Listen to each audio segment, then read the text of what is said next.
Hey guys, welcome to Most Definitely. Let's go!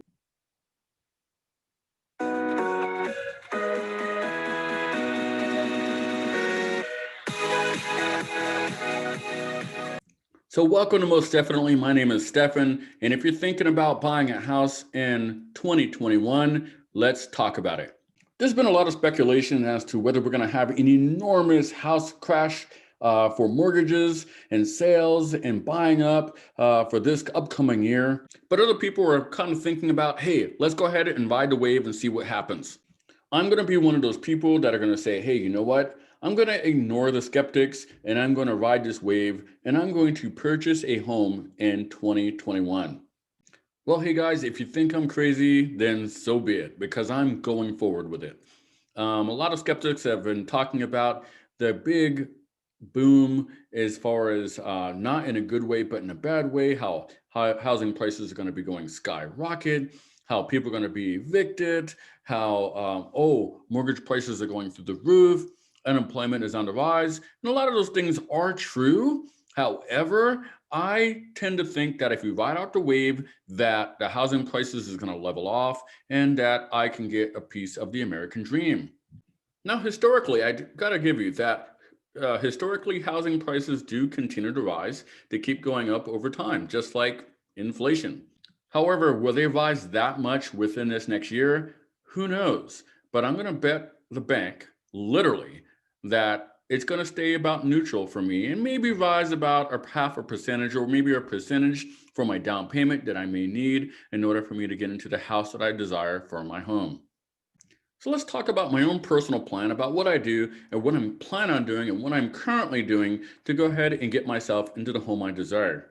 First, I'm going to begin by budgeting, and I mean down to the very penny about every nickel that I go, that I owe anyone, whether it be in business or whether it be to the government, whether it be personal. I've also been managing my credit card debt. So keeping my credit card debt down 30%, so not going any more than 30% over my limit, or actually to the limit, but keeping my credit cards around 30% and then making all of my payments on time each month.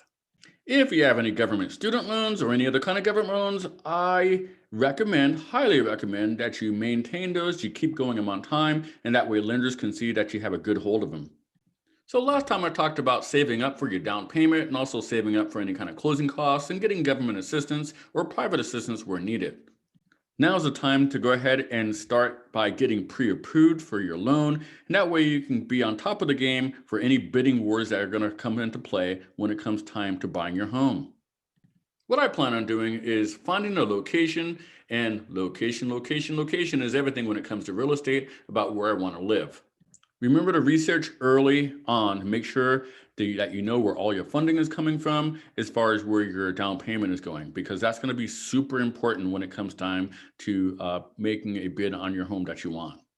So I know what you're thinking. What can I do? Housing prices are about to go up, forbearances are about to stop, and the stimulus is not a guaranteed. I'll tell you what you can do. Start off by smashing that like button.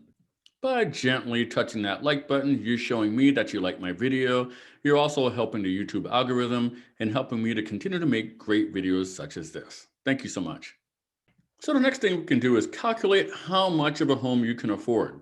For everybody, that's going to be a little bit different. Some people can pay 500,000, some people can pay 300,000. I guess it really depends on how much you earn, what your budget is, where you live, and how much you spend. Again, one of the reasons why I left California, ding, ding, ding, is because of the high prices in homes. Paying $500,000, $600,000, $700,000 for a home, up to $1 million for a home, is just not an option for me. Whereas on the East Coast, and I am partial to the East Coast here because I do live here and because homes are so much cheaper here by the hundreds of thousands, then my budget's going to be a little bit less and I can focus on homes between $200,000 and $300,000. For me personally, the next thing on my agenda was to compare mortgage loans or mortgage lenders. Every lender has a different option, a different package for you. And just because one lender sounds really good doesn't mean there's not another one out there that may sound even better for you. So go ahead and explore your options. Now, definitely what you want to do at this point, and this is what I highly recommend because this is what I'm doing, is get pre-qualified at this point. This is why you can find out how much house you can afford, and then you can just go ahead and shop for your house without any kind of sweat or tears and leisurely browse and find out what you're looking for without any kind of problems or being hassled by your lender. The last thing I want to do is talk about my own account overview and what I've been doing in investments. Taking a look at my TD Ameritrade account, I am doing really, really fine. My stocks ended at $11.95 above what it normally is.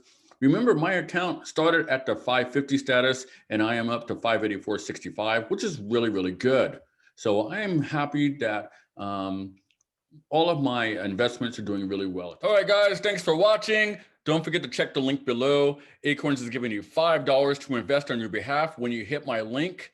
Go ahead and check below for other links to help you in your home buying process. Until then, we'll see you next time.